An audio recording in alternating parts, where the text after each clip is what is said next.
40 yung lagnat ko, pero pumunta ako sa set, late ako ng 10 minutes. Ano po sabi niya sa inyo? Nagalit na, hindi pwede tayo nalilate, hindi in-explain niya. Pero naintindihan ko. Tsaka maganda explanation kasi yung mga tao na yan, uuwi pa yan. Kayo, sasakay na lang kayo sa kotse ninyo.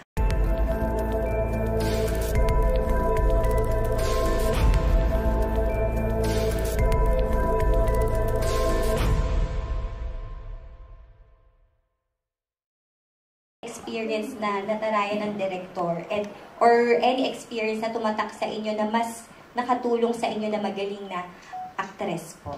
Ay, oo, meron ganyan. Meron ka rin. Oo, kahit na at 6, advance ka na mag-isip. Ismael Bernal. Director. Oo. Kasi gusto niya perfect. Hindi pwede sa kanya yung good lang.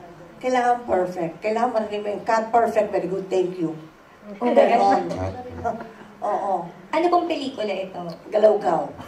Comedy pa? May lagnat ako eh. 40 yung lagnat ko, pero pumunta ako sa set, late ako ng 10 minutes. Ano po sabi niya sa inyo? Nagalit na, hindi pwede tayo nalilate, hindi in-explain niya. Pero naintindihan ko. Tsaka maganda explanation kasi yung mga tao na yan, uuwi pa yan. Kayo, sasakay na lang kayo sa kotse ninyo. Yung mga crew, yan, ang dami pa nilang gagawin. Pero totoo naman talaga. Kaya hindi ka pwedeng mali. Ismael Bernal pala naglansa. Mabuti ka hindi ako nabato ng magic flying chair. Correct. Ay, hindi gano'n nangyari. Oo. Oh my gosh. Pero hindi ako nabato. Okay. Ang iba nabato. Ako hindi ako nabato. Kung meron pong isa pa pong experience na maaalala po ninyo with your mentors na gusto nyo pong ma-share ngayon, ano po kaya yun na tumatawag po sa inyo? Si Daddy Dolphy. Oo. Siyempre siya yung maraming payo. Lagi niyang sinasabi na magpapakababa ka, huwag masyadong matayog ang lipad ng sarangol ni Pepe. Naman. Pasok ka dyan na. Diba? Yung mga ganon. At saka kuminsan, kailangan ko daw maintindihan na kuminsan hindi tatayo yung tao kasi nahihiya. Sabi niya, ikaw na lang yung magparaya, anak. Sabi niya, dahil ang hirap ang pinapagawa mo, bruha. Sabi sa akin. Cute. Bruha daw ako.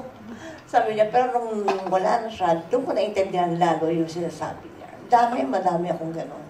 Yung mga artista po na nakakatrabaho nyo, kadalasan po na-intimidate sa inyo. Katulad po ako na-intimidate din. Meron po ba kayong mga nakatrabaho na na-intimidate din po kayo? Or meron po ba kayong mga hindi pa nakakatrabaho na sa tingin nyo may intimidate po kayo? Hindi ako na-intimidate. Yung problema. Hindi kasi ako na-intimidate. Masaya kasi ako eh. Alam ko kung sino ako. Alam ko kung ano ako. Alam ko kay papagad ako. Yung gano'n. With regards to Pira-Pirasong Paraiso, sabi mo yung 4 na dalaginding o babaeng actresses na kasama mo ay napakahusay. Why do you say that? And if you would compare your younger self sa edad nila, sa tingin mo pareho yung maturity or ibang-iba yung level ng acting niya? Magkaiba. Kasi ibang-iba naman nung araw di ba? Siyempre ako, talaga nagpaalam ako na kailangan ko magtrabaho para I can put food on the table para sa family ko. Ganon talaga. And sila, why do you say na iba yung level of acting nila and mature sila for their age? Alam mo yung feeling ko ng bata ko na nagmamadali ako para mag-mature, para maintindihan ko lahat yung nangyayari sa buhay ko. Yung ganon. Kasi hindi ko naiintindihan. Siyempre ang bata, 6 years old, di ba? Anong alam ng 6 years old? Lola na kagad ako nung 6 pa lang ako. Tinatawag na nila akong Lola. Yes, oo, kasi masyadong advance yung utak. Masyadong advance yung utak ko sa liit ko yun. Naintindihan ko na I'm a part of a broken family.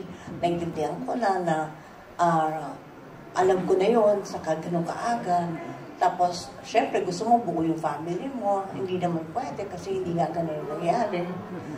Tapos, syempre, iniisip ko yung mga kapatid ko na sana makapag-aral sila. O so, natupad naman lahat yun.